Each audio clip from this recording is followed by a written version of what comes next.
আল্লাহর পয়গম্বর সুলাইমান একদিন মন্ত্রী পরিষদে বসা, প্রেসিডেন্টের চেয়ারের মধ্যে বসা।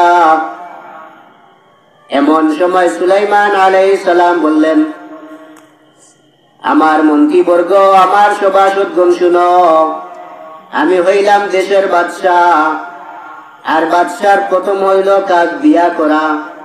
আমি যদি বিয়ে না করি, প্রজাগণ বিয়ে করে, তাহলে একটা লজ্জার ব্যাপার। সুলাইমান আলাইহিস সালাম বললেন, আমি এমন একজন মেয়েকে বিয়ে করতে চাই যেই মেয়েটার মধ্যে 4টি গুণ থাকবে। এমন একজন মেয়েকে বিয়ে করব যেই মেয়েটার মধ্যে 4টি গুণ থাকবে। 1 নম্বর গুণ হইল মেয়েটা আমানতদার হওয়া লাগবে। 2 নম্বর গুণ হইল মেয়েটা পর্দাশীল হওয়া লাগবে। 3 নম্বর গুণ হইল মেয়েটা সুন্দরী হওয়া লাগবে। 4 নম্বর গুণ হইল মেয়েটার বংশ ভালো হওয়া লাগবে। এই 4 গুণের কোনো মেয়ে যদি পাওয়া যায়, তাহলে আমি ঘোষণা করে দিলাম, সুলাইমান বাদশাহ আমি বিয়ে করতে চাই। মন্ত্রী পরিষদের মধ্যে যারা ঢোল বাজায়, তারা বাজারে বাজারে গিয়া এই সংবাদটা দিল, বাদশাহ সুলাইমান তিনি বিয়ে করতে চায়। সুলাইমান আলাইহিস সালাম বিয়ে করবেন, একজন পাত্রীর প্রয়োজন। এই খবর শহর থেকে বন্দর হয়ে গ্রামে গঞ্জে পৌঁছে গেল। এমন গ্রামে খবরটা পৌঁছে গেল যেই গ্রামের মানুষ মাছ ধরে বিক্রি করে, অর্থাৎ জেলে। এমন গ্রামের মধ্যে খবরটা পৌঁছে গেল যেই দেশের মানুষ সাপ নিয়ে খেলা করে, অর্থাৎ বেদে। জেলে পল্লীতেও খবর পৌঁছে গেল, বেদে পল্লীতেও পৌঁছে গেল, সুলাইমান নবী বিয়ে করবেন। কে আসো সুলাইমান নবীর সঙ্গে বিয়ে বসবে? 4টা গুণ। 1 নম্বর গুণ হইল মেয়েটা সুন্দরী হওয়া লাগবে। 2 নম্বর হইল আমানতদার হওয়া লাগবে। 3 নম্বর বংশ ভালো হওয়া লাগবে। 4 নম্বর হইল দিনদার হওয়া লাগবে। এই 4 গুণের যদি কোনো মেয়ে পাওয়া যায়, তাহলে আমি বাদশাহ সুলাইমান বিয়ে করতে রাজি আছি। কিতাবের মধ্যে লেখেন, দীর্ঘ 6 মাস পর্যন্ত চতুর্দিকে যখন এই খবরটা দেওয়া হলো, কোনো মেয়ে পাওয়া গেল না বিয়ে বসার জন্য, বিয়ে করার জন্য উপযুক্ত কোনো পাত্রী পাওয়া গেল না। হঠাৎ সুলাইমান আলাইহিস সালামের এলাকার মধ্যে এমন একজন মানুষ ছিল, যে মানুষটা প্রতিদিন নদীতে গিয়া মাছ ধরে আর বিকাল বেলায় বাজারে বিক্রি করে। এই মানুষটা যখন সংবাদ পাইল বাদশাহ সুলাইমান বিয়ে করবেন, তার মনে মনে একটা ধারণা, আমার ঘরে তো একটা সুন্দরী মেয়ে আছে, আমার ঘরে একটা দিনদার মেয়ে আছে, পরহেজগার মেয়ে আছে, কিন্তু আমি গরিব, আমার টাকা পয়সা নাই। এই কারণে হয়তো সুলাইমান বিয়ে করতে রাজি হবে না। তাহলে দেখি এই সুযোগটা কাজে লাগানো যায় কিনা। এই জেলে তার বাড়িতে গিয়া এই খবরটা দিল। এই খবরটা শোনার পরে তার স্ত্রী বলল, প্রিয়তমা স্বামী, ভালো একটা খবর নিয়ে আসছেন। আমার মেয়েটা সুন্দরী, আমার মেয়েটা দিনদার, আমার মেয়েটা আল্লাহওয়ালা পরহেজগার, কিন্তু আমরা গরিব মানুষ, এই কারণে বাদশাহ সুলাইমান বিয়ে করতে রাজি হবে না। এই কথাটা শোনার পর থেকে ওই মেয়েটি প্রতিদিন আল্লাহর কাছে দোয়া করে, আল্লাহ, জীবনে একবার হলেও সুলাইমান নবীর সঙ্গে আমার বিয়েটা পড়াইয়া দিও। এই মেয়েটা প্রতিদিন আল্লাহর কাছে দোয়া করে, আয় আল্লাহ, জীবনে একবার হলেও আমি বাদশাহ সুলাইমানের সঙ্গে বিয়ে বসব, জীবনে একবার হলেও সুলাইমান নবীর সঙ্গে আমি বিয়ে বসতে চাই। আল্লাহ আমার দোয়া কবুল করে নাও। আল্লাহ রব্বুল আলামিন নেককার পাত্র এবং পাত্রীর জন্য কোরআনে একটা দোয়া শিখাইয়া দিয়েছেন, রব্বানা হাব লানা মিন আজওয়াজিনা ওয়া যুররিয়াতিনা قرة أعين وجعلنا للمتقين إماما। এই দোয়াটা কোনো মানুষ যদি 5 বার নামাজের পরে পড়ে, তাহলে অবিবাহিত মেয়ে যদি হয় তার বিবাহের ব্যবস্থা হয়ে যাবে, অবিবাহিত ছেলে যদি হয় বিবাহের ব্যবস্থা হয়ে যাবে। আল্লাহ রাব্বুল আলামিন আখেরি নবীর উম্মতের জন্য বিয়ের পাত্র পাত্রীর সন্ধানের জন্য একটা দোয়া শিখাইয়া দিলেন। এই মেয়েটা প্রতিদিন আল্লাহর কাছে দোয়া করে, আয় আল্লাহ, আমি বাদশা সুলাইমানের কাছে বিয়ে বসতে যাই, আল্লাহ দোয়া কবুল করে নাও। এই মেয়েটা সুলাইমান নবীর সঙ্গে গোপনে গোপনে প্রেম করছে, অথচ সুলাইমান নবী এখনো জানে না মেয়েটাকে ভালোবাসে। প্রতিদিন নামাজ পড়ে তাহাজ্জুদ পড়ে আল্লাহর কাছে দোয়া করে, আল্লাহ, সুলাইমান বাদশার সঙ্গে একবার হলেও আমার জীবনে দেখায় দেওয়াইয়া তার খেদমত করে করে আল্লাহর জান্নাতে যেতে চাই। এই মেয়েটা বড় বুদ্ধিমান ছিল। এই মেয়েটা চিন্তা করলো এইভাবে প্রেম ভালোবাসা চলে না, নিজে নিজে গোপনে কত প্রেম ভালোবাসা করব। এখন সুলাইমানের কাছে একটা চিঠি দিয়া পাঠাই। এই মেয়েটা সুলাইমান নবীর কাছে একটা চিঠি দিয়ে পাঠালো, বাদশাহ সুলাইমান, আপনি হইলেন এই দেশের বাদশাহ, আপনি বিয়ে করতে চান, 4 গুণের মহিলাকে আপনি বিয়ে করবেন, কিন্তু আমার মধ্যে 3টা গুণ আছে, একটা গুণ নাই। বাদশাহ সুলাইমান, আমি আপনার ভালোবাসার মানুষ, আপনি আমার বিয়ের আমার দরখাস্তটা কবুল করে আমাকে আপনি স্ত্রী হিসাবে বরণ করে নাও। এই মেয়েটা যখন চিঠি পাঠাইছে সুলাইমানের কাছে, 6 মাস পরে যখন মন্ত্রী পরিষদের মধ্যে খবর গেল, কোন মেয়ের সন্ধান পাওয়া গেল না। সুলাইমান আলাইহিস সালাম বলেন, তাহলে এই বছর হয়তো বিয়া করা লাগবে না, যেহেতু কোনো পাত্রীর সন্ধান পাইলাম না।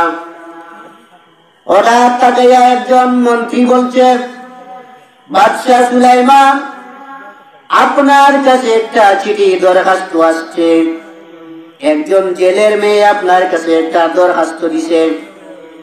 সুলাইমান আলাইহিস সালাম দরখাস্তটা খুললেন, খোলার পরে দেখা যায়, আসসালামু আলাইকুম, আমি জেলের মেয়ে, আপনার প্রেমে পাগল হয়েছি বাদশাহ সুলাইমান, আমার 3টা গুণ আছে, আমার একটা গুণ নাই। আমি সুন্দরী, আমি নেককার আমলওয়ালা, আমি দিনদার, আমি পরহেজগার মুত্তাকি, আমার বংশ ভালো আছে, কিন্তু আমার বাবা গরিব, বাবার টাকা পয়সা নাই, জেলে, বাজারে মাছ বিক্রি করে সারাদিন, নদীতে মাছ মারে, বিকেল বেলায় বাজারে গিয়ে বিক্রি করে। আল্লাহর পয়গম্বর সুলাইমান আলাইহিস সালাম এই চিঠিটা পাওয়ার পরে সুলাইমান আলাইহিস সালামের রাগ উঠে গেল।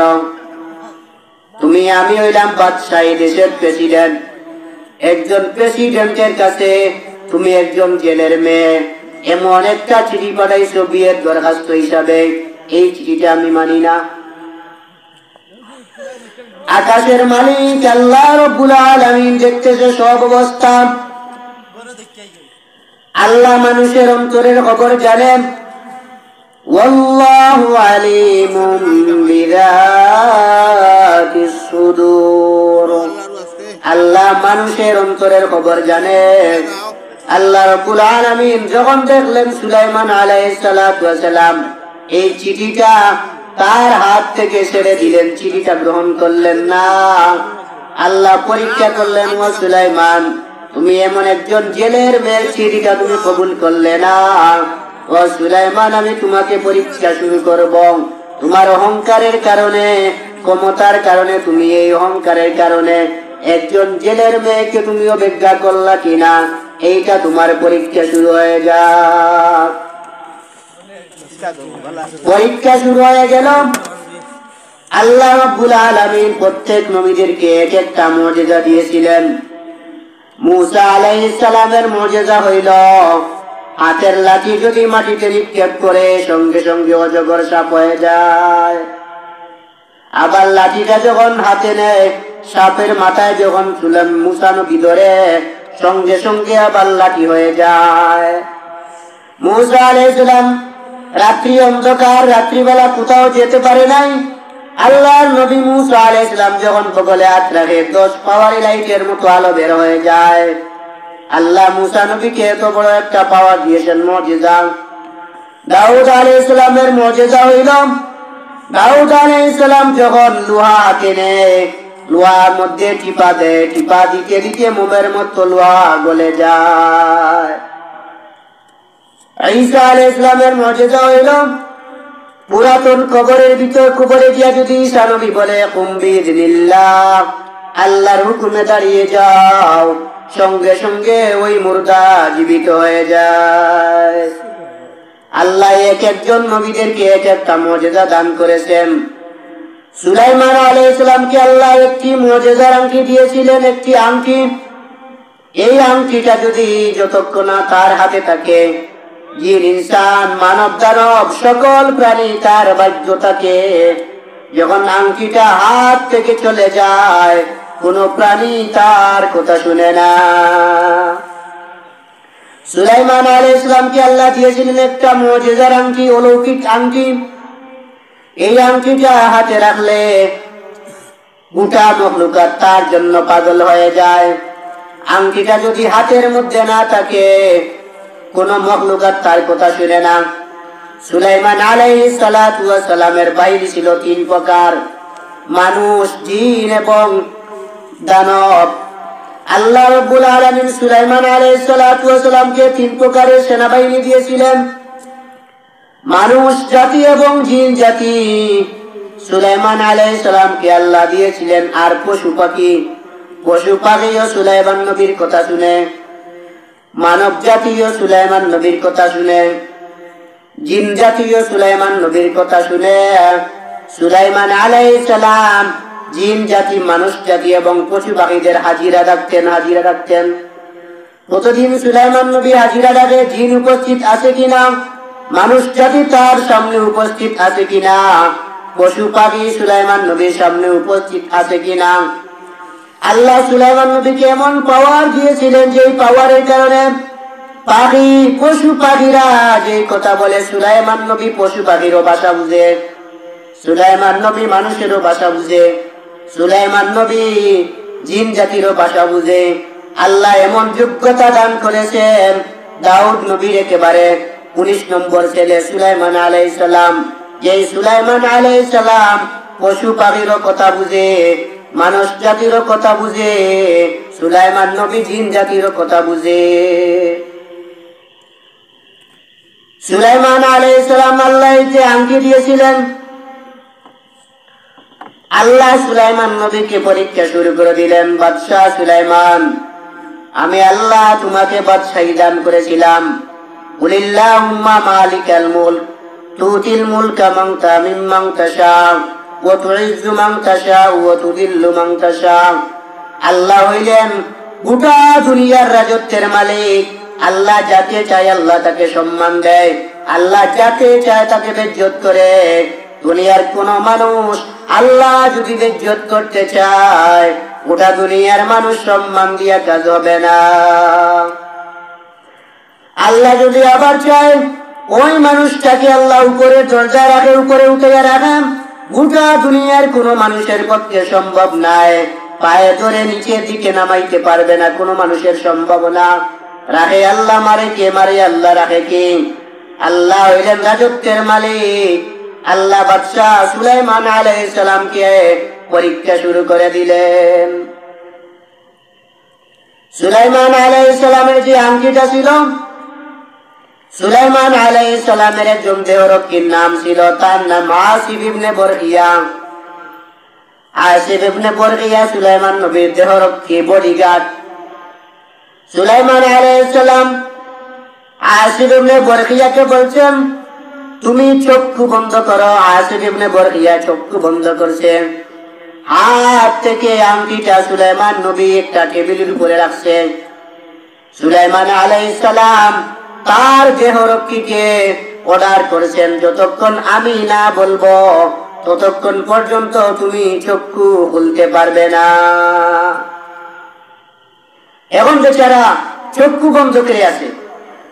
সুলাইমান আলাইহিস সালাম আংটিটা একটা টেবিলের উপরে রেখে যখন উনি বাথরুমের মধ্যে গেছে টয়লেট করার জন্য, হঠাৎ যখন দেখতে একটা শয়তান, তার নাম ছিল সখরা, সখরা নামে একটা শয়তান যখন দেখল সুলাইমান নবী বাথরুমে গেছে, তাহলে সুবর্ণ সুযোগ, সুলাইমান নবীর আংটিটা আমি হাতে দেই, তার রাজত্বের মধ্যে বসে যায়।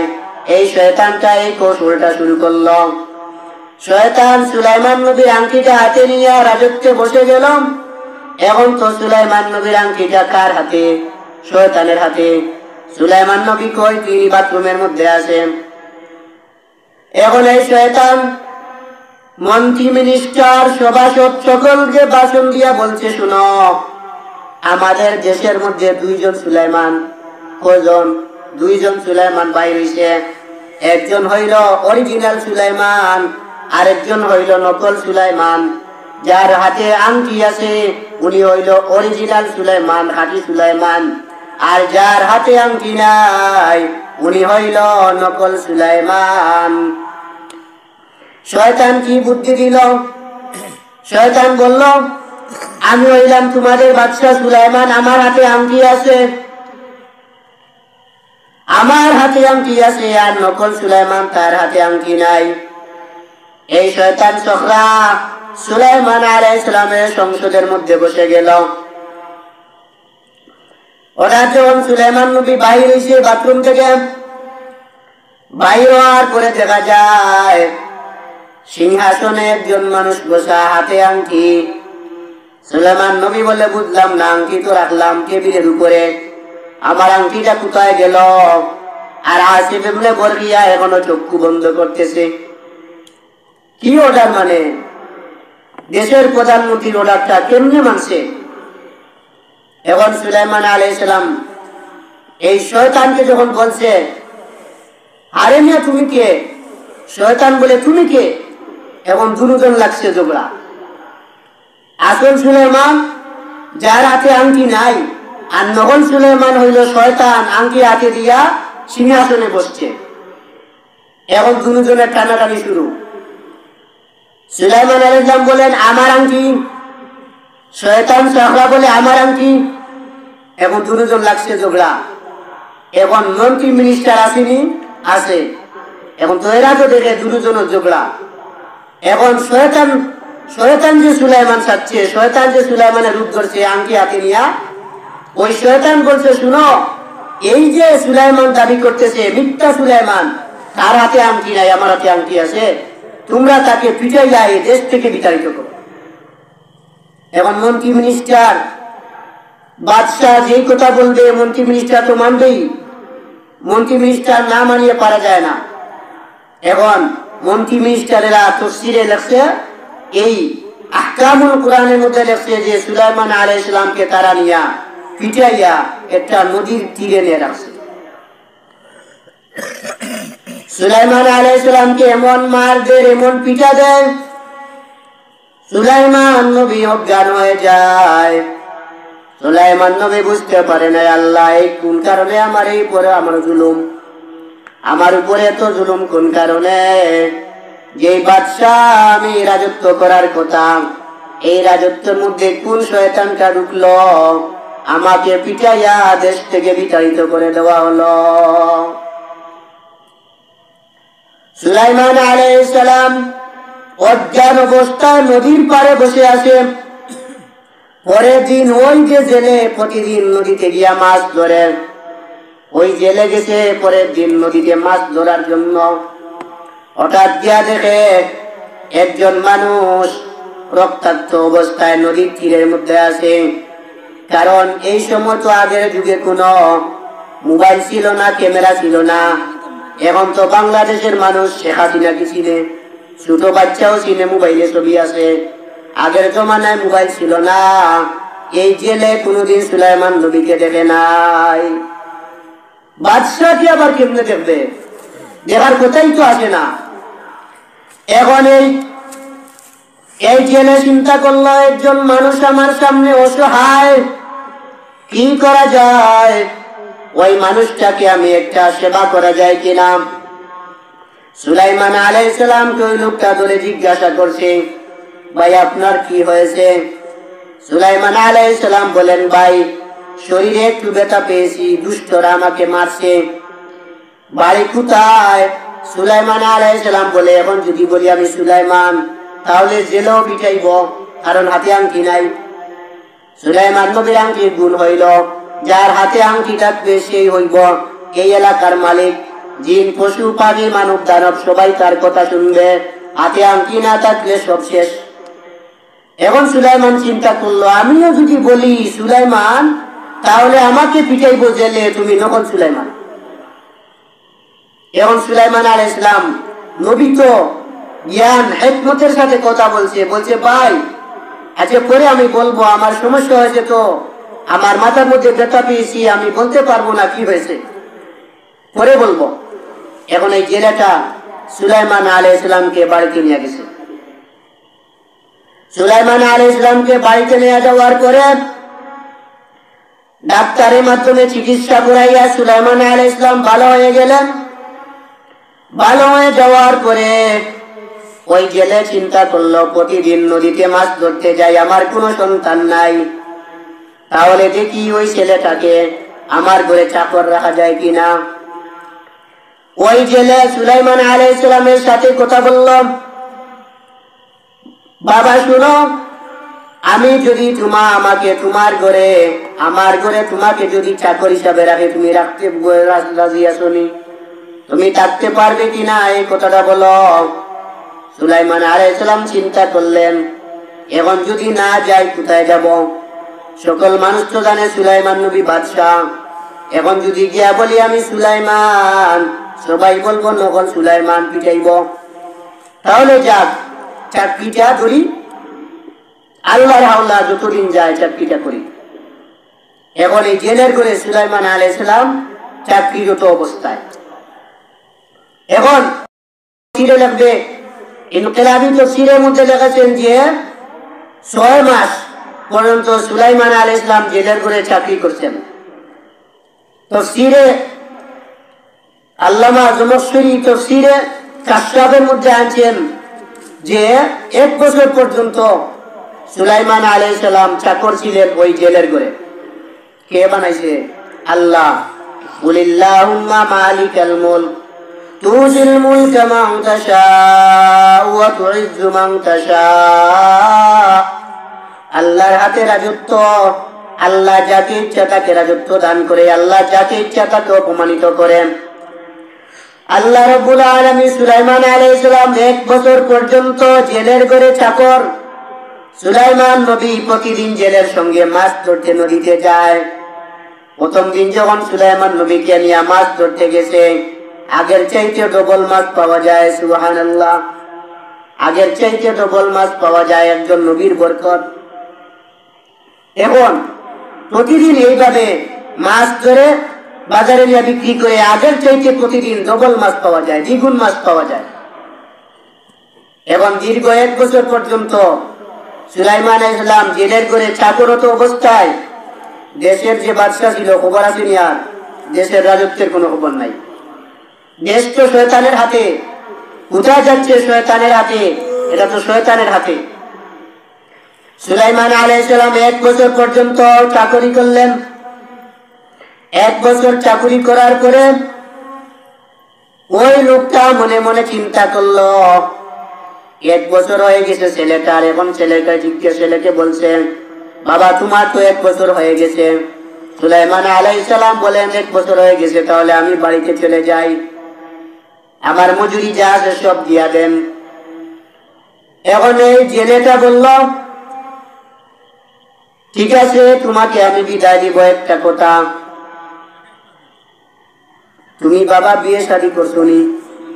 সুলাইমান আলাইহিস সালাম বলেন, বিয়ের কারণে তো এরকম হইছে, একটা বিয়ে করতে গিয়া তো আজকে আমি জেলের ঘরে। সুলাইমান আলাইহিস সালাম বললেন, না বাবা আমি বিয়ে শাদী করি নাই। বলছে, বাবা আমরা যদি তোমাকে একটা পাত্রী দেই তাহলে তুমি বিয়ে করতে রাজি আছো নি? সুলাইমান নবী বলে, মাগ না পাইলে খায় না, মাগনা। সুলাইমান আলাইহিস সালাম বলেন, আচ্ছা দেখি চিন্তা করে কি করা যায়, আপনিও আপনার বিবির সঙ্গে পরামর্শ করেন। এখন এই জেলে তার বিবির সাথে পরামর্শ করছে, আমাদের ঘরে যে একটা ছেলে আছে, এই ছেলেটা বলো তো তুমি ভালো কিনা? তার বিবি বলছে, না না, ওইটা ভালো না। বলে, কেন ভালো না? যদি ভালো হইতো তাহলে মানুষ পিটাইয়া নদীর পারে রাখতো, তাহলে বোঝা যায় ছেলেটা ভালো না। এখন বেচারা চিন্তা করলো, ঘরের বউ যখন বলছে ভালো না, তাহলে যদি এরপরেও মেয়ে বিয়া দেই, তাহলে কি যে হইব, সংসারের মধ্যে আগুন ধরবো।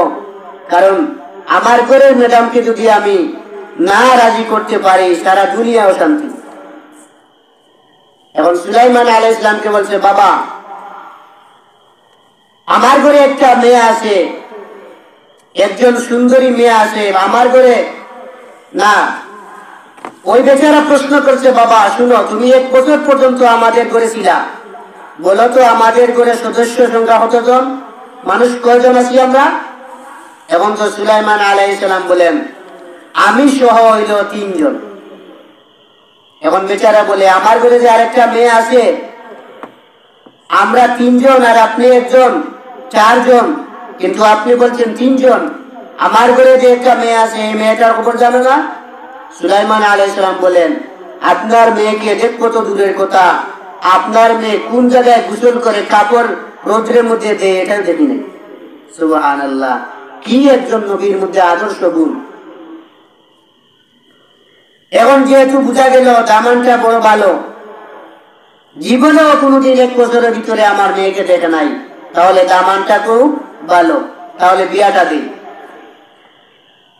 এখন বিয়ে হয়ে যাবে, কিন্তু ওই জেলের স্ত্রী তো আর মানে না।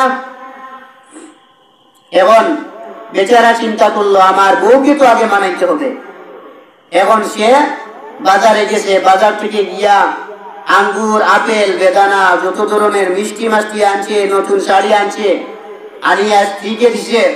দেওয়ার পরে বলছে, স্ত্রী তুমি কাপড়টা পরো, আপেল খাও, আঙ্গুর খাও, বেদানা খাও, এগুলো খাও।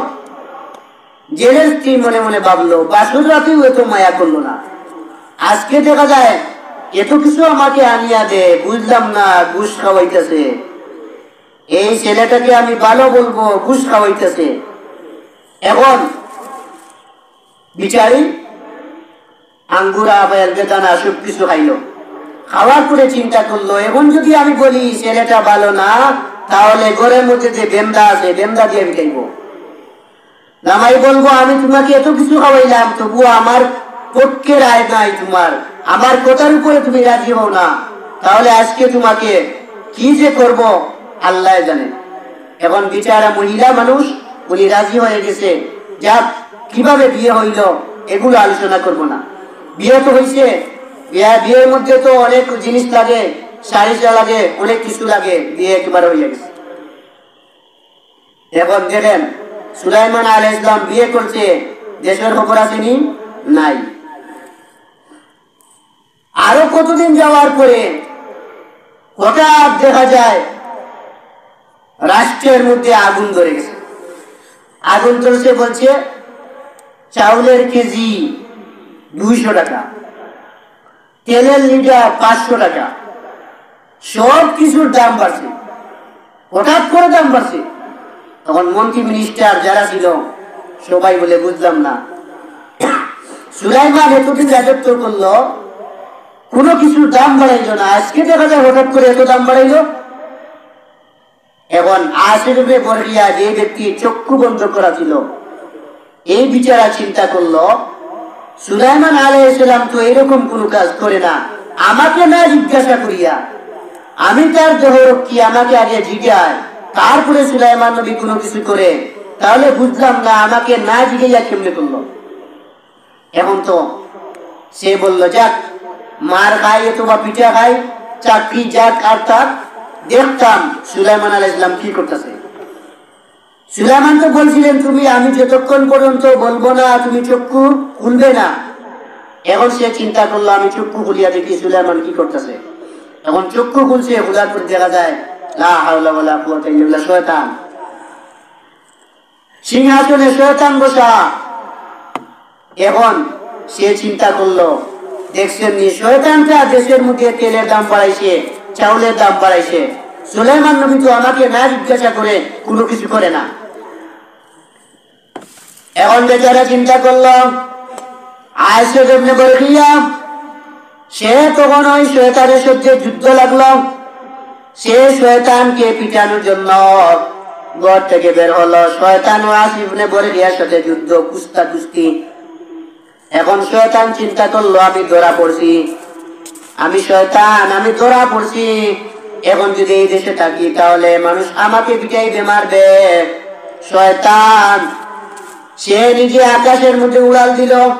আকাশে উড়াল দিয়া ওই যে আংটিটা ছিল, আংটিটা হাত থেকে ফেলে দিল।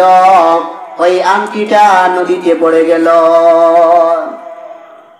এখন আংটিটা নদীতে পড়ে গেছে। এখন দেখা যায় সুলাইমান রাজত্বের মধ্যে নাই। এখন মন্ত্রী মিনিস্টার, দেশের প্রধানমন্ত্রী নাই। কি হইল? কেউ তো কিচ্ছু করতে পারছে না। কি হয়েছে? এখন সুলাইমান আলাইহিস সালাম বিয়ে হয়েছে। বিয়ে হয়ে যাওয়ার পরে প্রথম দিন একে অন্যের সাথে স্বামী এবং স্ত্রী, এই যে মেয়েটা প্রতিদিন আল্লাহর কাছে দোয়া করতো, আল্লাহ জীবনে একবার হইলেও আমাকে সুলাইমান নবীর সঙ্গে বিয়ে দেওয়াইও। প্রতিদিন দোয়া করতো। আসর এবং মাগরিবের সময় উবাইদুল্লাহ সিন্দি লিখেছেন, আসর এবং মাগরিবের সময় মা এবং মেয়ে দুজন বসছে, মাথার মধ্যে চুলা ছড়াইয়া দিবে। মা তার মেয়ের মাথার চুলটা ছড়াইয়া দেয়, বেরি করে দিচ্ছে। এমন সময় মেয়েটা মাকে বলছে, মা আমার মনে বড় আশা, মনে বড় ইচ্ছা হইল, একবার যদি পারতাম সুলাইমান নবীর সঙ্গে আমি বিয়ে বসতাম। এই কথা শোনার পরে মা তার মেয়ের গালে এমন থাপ্পড় দিছে। মেয়েটা বলে, আল্লাহ সুলাইমান নবীর ভালোবাসায় আমি মার থাপ্পড় খাইলাম, কোনো অসুবিধা নাই। আল্লাহ জীবনে একবার হইলেও সুলাইমান নবীকে আমার স্বামী বানাইয়া দিও। গোপন ভালোবাসা। এখন সুলাইমান আলাইহিস সালাম তার ঘরে, অথচ এই মেয়েটা জানে না যে সুলাইমানের সঙ্গে বিয়ে হইতেছে। এখন প্রথম দিন, প্রথম রাত্র যখন দুজন কেউ কারোর সাথে কথা বলে না, সুলাইমান আলাইহিস সালাম মনে মনে ভাবে, যেহেতু মহিলা মানুষ, লজ্জা বেশি, শরম বেশি, তাহলে আমি আগে কথা বলি। সুলাইমান আলাইহিস সালাম কথা বলা শুরু করলেন। বললেন, কিরে মহারাজ, কথা বলো না কেন? প্রেম টেম করছো নি কারোর সাথে? এখন মেয়েটা বলে মনে মনে, আল্লাহ প্রেম তো করছিলাম সুলাইমানের সাথে, বিয়া তো হয়েছে আমার ঘরের চাকরের সাথে। সুলাইমানের সাথে আমি প্রেম করছিলাম, বিয়া হয়েছে আমার ঘরের চাকরের সাথে। এখন মেয়েটা বাসর রাত্রেও তাহাজ্জুদের নামাজ পড়িয়া দোয়া করে, আল্লাহ সুলাইমানের সঙ্গে আমাকে বিয়াটা পড়াইয়া দিতাই ভালো হইতো। আল্লাহ জীবনে একবারটা হইলেও আমাকে সুলাইমানের সঙ্গে দেখা করাইও। ভালোবাসা তো আর যায় না। আপনারা কি বলেন, বাসর রাত্রে যদি কোন স্ত্রী নিজের স্বামীকে বাদ দিয়া অন্য পুরুষের দোয়া করে, আপনারা কি করবেন? বেন্দা দিয়ে চাইবেন। আমি বিয়া করলাম তোমাকে, তুমি আমার স্ত্রী, আর তুমি দোয়া করো অন্যজনের জন্য, এটা তো মানা যায় না। এখন মেয়েটা দোয়া করে, আল্লাহ জীবনের জন্য একবার হইলেও সুলাইমানের সঙ্গে আমাকে বিয়ে পড়াইয়া দিও। এখন মনে মনে ভাবছে, মেয়েটার কি হইল দেখি না, এই রাত্রেও কোনো কথা বলা যায় না। যাক, ফজরের সময় হইয়া গেছে। এখন এই যে জেলে আর সুলাইমান নবী প্রতিদিন নদীতে যাইতো মাছ ধরার জন্য, এখন বিয়ে শাদী হওয়ার পরের দিনও শ্বশুর বলতেছে, আগে তো ছিল চাকর আর মালিক, এখন হইয়া গেছে শ্বশুর আর জামাই। এখন শ্বশুর আর জামাই দুজন। এখন শ্বশুর বলছে, বাবা চলো আগের দিনের মতো বাজারে যে নদীতে গিয়ে মাছ ধরি। শাশুড়ি বলতেছে, না আজকে নিও না, এতদিন তো চাকর ছিল, চাকর, এখন তো আমাদের জামাই দামান হইয়া গেছে। তাহলে দামান ধরে সাথে নিয়ে আপনি নদীতে মাছ ধরতে যাইবেন, এটা শরম না? শরম। এখন তফসিরের মধ্যে লেখেন, অনেক পিড়াপিড়ি করে বউর কাছ থেকে বিদায় নিয়া জামাইকে দামানকে নিয়া পরের দিন আবার গেছে নদীতে মাছ ধরতে। নদীতে যখন মাছ ধরার জন্য গেলেন সুলাইমান আলাইহিস সালামকে নিয়ে, এখন সুলাইমান আলাইহিস সালাম পিছনে পিছনে হাঁটে আর শ্বশুর আব্বা সামনে হাঁটে। আজকের পরিচয় হইল শ্বশুর আর জামাই। এতদিন ছিল ঘরের চাকর এবং মালিক। আজকে সুলাইমান নবী পিছনে আর শ্বশুর আব্বা সামনে, দুজন নদীতে গেছে মাছ ধরার জন্য। মাছ ধরার জন্য গেছে সারাদিন, আর সে মাছ পাওয়া যায় না। বিকাল বেলায় যখন ওই জেলেটা নদীর মধ্যে জাল ছাড়ছে, জাল নিক্ষেপ করছে, এখন দেখা যায় জালের মধ্যে সারা নদীর যত মাছ ছিল সব মাছ ঢুকে গেছে। সুবহানাল্লাহ। এখন তো আর উঠাইতে পারে না দিয়া, এত ভারী। এই জালের মধ্যে এত মাছ আটকা পড়ছে, জালের মধ্যে অনেক মাছ পাওয়া গেল। সুলাইমান আলাইহিস সালামও গেছে ধরার জন্য, উঠাইতে পারে না, এত ভারী কোন জিনিসটা। এই যে শয়তান হাতের আঙ্গুলটা নদীতে নিক্ষেপ করেছিল, ওই নদীতে যে আঙ্গুলটা পড়েছিল, নদীর মধ্যে সবচাইতে বড় যে মাছটা ছিল, ওই মাছটা সুলাইমান নবীর আঙ্গুল গিলল। এখন মাছের পেটের ভিতরে এই সুলাইমান নবীর আঙ্গুল। এখন মাছ যেদিকে যায় নদীর সব মাছ তার পিছনে যায়। সুলাইমান নবীর আঙ্গুলের গুণ কি? যতক্ষণ পর্যন্ত যার হাতে থাকবে সারা মখলুকাত তার পাগল হইবে, যার হাতে নাই তার কোনো মহব্বত এসকে কোনো মানুষ পাগল হবে না। এখন এই আঙ্গুলটা সুলাইমান নবীর হাতেও থাকা অবস্থায় গোটা দুনিয়ার মখলুকাত তার আনুগত্য করলো, তার পিছনে দৌড়াইল। শয়তানের হাতে যাওয়ার পরে আঙ্গুলটা শয়তানের পিছনে মানুষ দৌড়াইল। এই আঙ্গুলটা যখন নদীর বড় মাছের পেটে গেল, নদীর সকল মাছ তার পিছনে পিছনে দৌড় শুরু করলো। এখন বড় মাছটা এইদিকে গেলে সব মাছ তার পিছনে। এখন জেলে দেখলো এই বড় মাছটার দিকে যায়, এর পিছনে সব মাছ। এখন হঠাৎ যখন জাল তুলছে, জাল তোলার পরে দেখা যায় মাশাআল্লাহ এত বড় মাছ, তার সাথে সব নদীর যত মাছ ছিল সব মাছ জালের মধ্যে আটকা পড়ছে। এখন জেলে মনে মনে বুঝতেছে মাশাআল্লাহ আমাদের ঘরে জামাইটা অত্যন্ত ভালো। আগে বলছিল কোন সুরত ভালো, এখন বলে বরকতি একজন জামাই। আজকে দেখা যায় নদীতে মাছ ধরার জন্য গেলাম, গোটা নদীর মাছ জালের মধ্যে আটকা পড়লো, তাহলে মাশাআল্লাহ আলহামদুলিল্লাহ অনেক ভালো। এখন বিকাল বেলা বাজারে গেছে, বাজারে যাওয়ার পরে মাছ বিক্রি করছে। এখন আপনারা কি বুঝলেন? মাছ বিক্রি করার পরে কত টাকার যে মালিক হয়েছে আল্লাহ মাহবুদে জানে। তাহলে ওই লোকটা প্রথমে একজন জেলে ছিল, গরিব মানুষ, আল্লাহ যে মাছ বিক্রি করাইয়া সুলাইমান নবীর বরকতের মাধ্যমে মাছ দ্বারা বিক্রি করাইয়া আল্লাহ কোটিপতি বানাইছে, আর সুলাইমান নবীকে জেলের ঘরের জামাই বানাইছে। এটা আল্লাহ পারেনি? আল্লাহ সব কিছু পারে। আল্লাহু আলা কুল্লি শাইইন কাদির। আল্লাহ হইলেন সর্বশক্তিমান, আল্লাহ সর্ব বিষয়ে পারদর্শী। এখন বাজারে নিয়ে মাছ বিক্রি করছে। এখন মা যখন মনে মনে ভাবছে আজকে তো আমার মেয়ে এবং আমার জামাইয়ের প্রথম রাত্র, তাহলে এই বড় মাছটা আমি নিজের হাতে কাটিয়া রান্না করি। এখন মা এই বড় মাছটা কাটার জন্য যখন বসছে, হঠাৎ দেখা যায় মাছের পেটের ভিতরে একটা আংটি। সুবহানাল্লাহ, মুজিজার আংটি। এখন এই মেয়েটা চিন্তা করলো, বুঝলাম না মাছের পেটের ভিতরে আংটি, যাক এই আংটিটা আমার মেয়েকে দেই।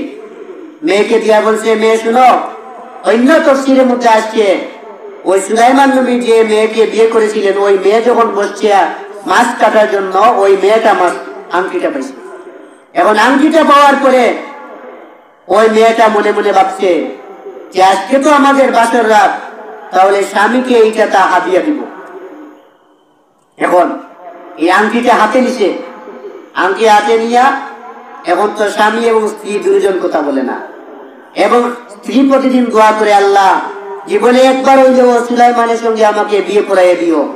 মেয়েটা বলে, সুলাইমান আলাইহিস সালাম বলে, আল্লাহ বুঝলাম না, এখনো কি আমার নাম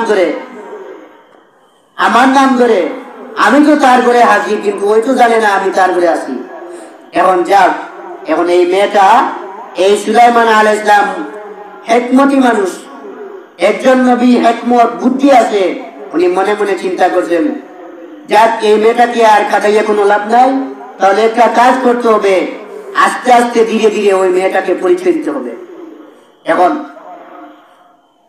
যখন সুলাইমান আলাইহিস সালাম ঘরের মধ্যে ঢুকছেন, এই মেয়েটা মনে মনে ভাবছে, যাক সুলাইমানকে যখন পাইছি না, তাহলে আমার ঘরের চাকর, এই চাকরের সঙ্গে যেহেতু বিবাহ হয়েছে, এই চাকরকে আমি স্বামী হিসাবে গ্রহণ করি, আর এই যে আংটিটা আমার স্বামীকে আজকে হাদিয়া দিই। তখন মেয়েটা গেছে, বাসর করে যাওয়ার পরে গিয়া যখন আংটিটা হাত থেকে খুলছে, খোলার পরে সুলাইমান নবীর হাতে পরাইয়া দিছে, সুলাইমান নবী বেহুশ হইয়া গেছে। এখন তো আর হুঁশ ফিরে না। তখন রাত্র 2টা-3টা, মেয়ে মনে মনে ভাবতেছে, আয় আল্লাহ, এটা জিনে ধরা না ভূতে ধরা মানুষ, বুঝলাম না, কার সাথে আমাকে বিয়ে দিল, মা বাবা, সব মা বাবার দোষ। এখন মেয়েটা মার কাছে গেছে, আম্মা আমি আগে বলছিলাম না চাকরের সাথে বিয়ে বসবো না, তোমরা আমাকে জোর করে বিয়ে দিয়েছ। তখন জেলে স্ত্রী বলে, সব তোর বাবার দোষ। মহিলারা সকাল বিকাল পোল্ট্রি মারে, সকালে এক কথা বলে, বিকালে এক কথা বলে, এখন সব তোর বাবার দোষ।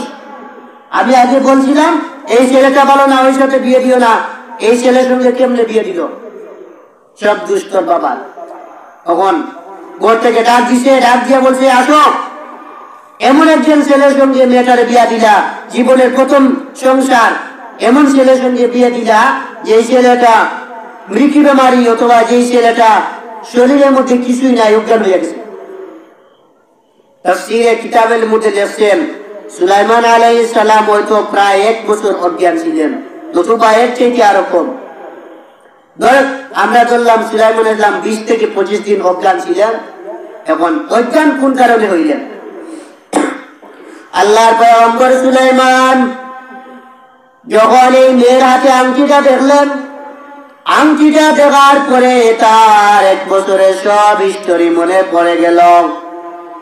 আল্লাহ, 17 বছরের আমি যুবককে তুমি পূর্ব থেকে পশ্চিম, উত্তর থেকে দক্ষিণ পর্যন্ত গোটা পৃথিবীর বাদশা বানিয়ে দিয়েছিলাই, এই আংটিটা আমাকে মুজিজা হিসাবে দিয়েছিলাই। আল্লাহ, কোন কারণে আমি আজকে জেলের ঘরে এসে আমার জীবনটা শেষ হয়ে গেল, চাকর হয়ে জেলের মেয়েকে বিয়ে করতে হইল, আংটিটা আমি টেবিলের উপরে রেখে গেলাম, আমার আংটিটা কোন জায়গা থেকে এখানে আসলো?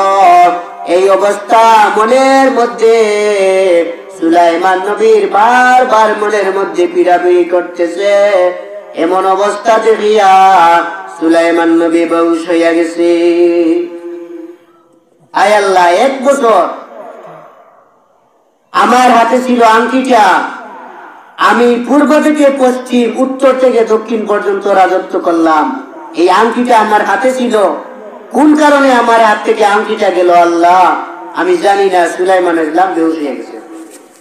যাক, অনেক ডাক্তারি চিকিৎসার মাধ্যমে অবশেষে সুলাইমান আলাইহিস সালামকে যখন আবারও পরিপূর্ণ সুস্থ হয়ে গেলেন, আংটি কার হাতে? সুলাইমান নবীর হাতে। আংটি কার হাতে? সুলাইমান নবীর হাতে। এখন সুলাইমান নবীর হাতে যখন আংটি আসছে, গোটা মখলুকাত আবারও পাগল হয়েছে। সবাই যখন দেখে দেশের মধ্যে বাদশা নাই, সুলাইমান আলাইহিস সালামের তালাশের মধ্যে সবাই বাইরে গেছে। সুবহানাল্লাহ। এবার মন্ত্রী মিনিস্টার সবাই সুলাইমান আলাইহিস সালামের সাক্ষাতের জন্য পাগল হয়ে গেছে। খুঁজাখুঁজি করে গিয়া দেখে জেলের ঘরে সুলাইমান নবী এখনো গলার মধ্যে মালা পরানো অবস্থায়। বাদশাহ মহারাজ, প্রধানমন্ত্রী, এমপি, মিনিস্টার সবাই অবাক হয়ে গেল। সুলাইমান নবী আমাদেরকে না বলিয়া, আমাদেরকে না দাওয়াত দিয়া কোথায় গিয়া বিয়ে করলো? বুঝতে পারলাম না সুলাইমান নবীর অবস্থা। এখন তারা সবাই ওই বাড়িতে যাওয়ার পরে সুলাইমান আলাইহিস সালামের সাক্ষাৎ পেয়েছে। সাক্ষাৎ হয়ে যাওয়ার পরে যেহেতু আংটি আবার সুলাইমান নবীর হাতে, সুলাইমান আলাইহিস সালাম